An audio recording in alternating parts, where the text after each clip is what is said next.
The sun rose and the sun set, and one day turned into the next.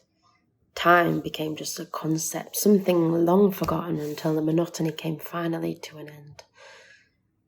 The soothing silver glow of the moon began to fade. The glinting stars, one by one, took their leave.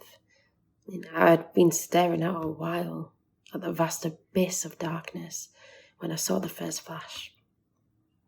A silver tongue reaching down from the heavens, licking at the waves, searching. The ominous cloud that surrounded it crawled across the sky, growing ever closer to our little boat. It hadn't seemed that small. Not until then. Not until the realization of being thousands of miles from help and all alone finally sunk in.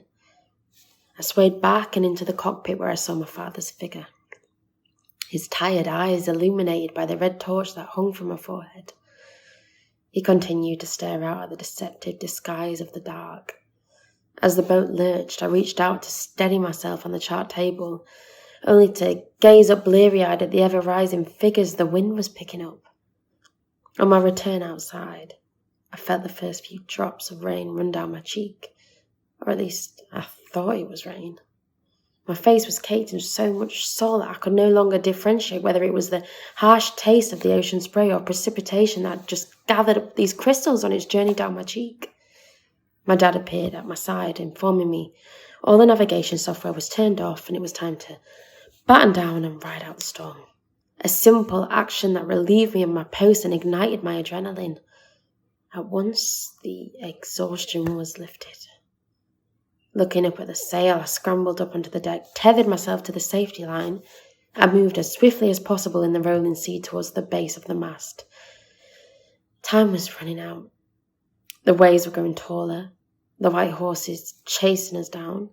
The cascading avalanches of pure power came rushing towards us, threatening our very existence, only to scoop us up at the last moment before launching us back into this endless pit of torture.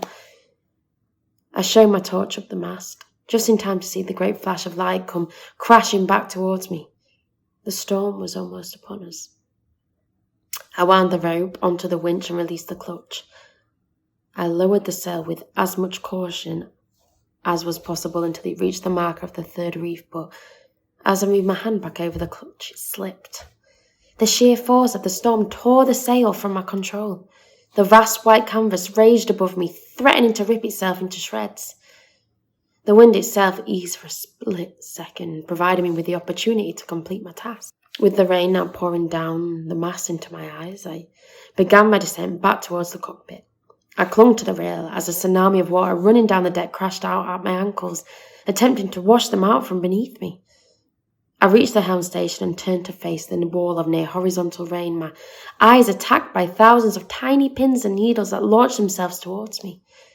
The malevolent beast above flinging our boat across the turmoil of water that churned and convulsed. As the wind shrieked like 1,000 wailing spirits and continued its ferocious charge, beating us senseless, until the dark began to fade and the glow of the most glorious sunrise ever to grace the skies began to shine through the remaining peppering of clouds. This marked our 15th day at sea. While the night's events had sucked all our energy from our weary bodies, a sense of calm and relief filled the air. Humbled was the prevailing mood that Mother Nature left with us. Now, as land grew ever nearer, our sights were set on completing our voyage across the Atlantic. Yet in our hearts, we knew more adventures were soon to come our way.